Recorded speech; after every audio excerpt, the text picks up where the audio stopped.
Hi friends, and welcome back to my channel, Traveling Glamma. If you're new here, I'm Glamma, a 71-year-old woman living with multiple sclerosis, passionate about luxury cruising, solo travel, and making the world more accessible, one elegant journey at a time. On this channel, I share real stories, travel tips, and personal reflections to help solo travelers and folks with disabilities explore the world confidently and beautifully. So grab a cup of tea or maybe a cheeky glass of wine. Get comfy and let's dive into today's topic, what it's really like to travel solo with a disability and why I keep doing it again and again. When I first started traveling solo, I wasn't sure how it would go. I had my doubts. Would it feel lonely? Would I be able to manage with MS? Would people look at me differently? But you know what I found? The world is so much kinder and more welcoming than I ever imagined. Traveling solo, especially with a disability, has shown me just how resilient I really am. I spend about 70 days a year on cruises. Yes, 70. And each one brings something new. New cities, new stories, and always new friends. I've cruised through Europe, South America, the Middle East, and each time I return home, I come back a little stronger and a lot more inspired. Why cruises are my safe, joyful space.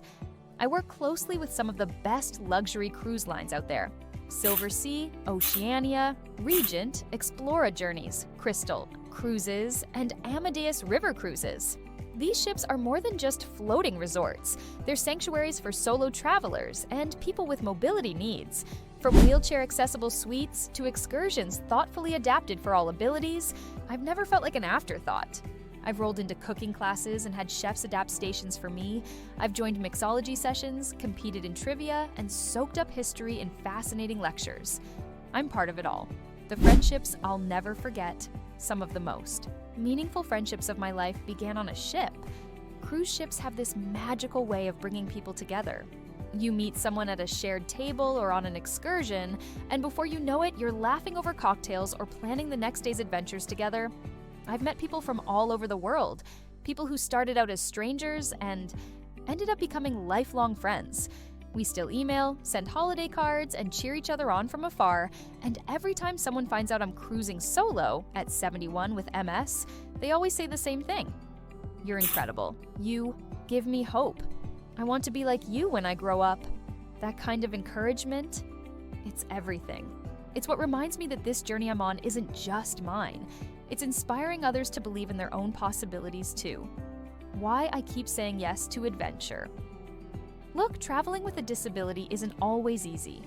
It takes patience, planning, and sometimes a good sense of humor. But the joy, the growth, the freedom, that's what makes it all worth it. You don't have to be 25, fully mobile, or fluent in every language to explore this big, beautiful world. You just need a bit of courage and a lot of heart. So to anyone watching who's wondering if they can do it too, yes, you can. You are never too old, too different, or too limited to live boldly.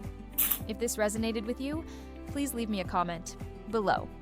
I'd love to hear your story, your questions, or just a friendly hello. And if you haven't yet, hit that subscribe button and join me here at Traveling Glamma, where we explore the world with style, soul, and a lot of sparkle.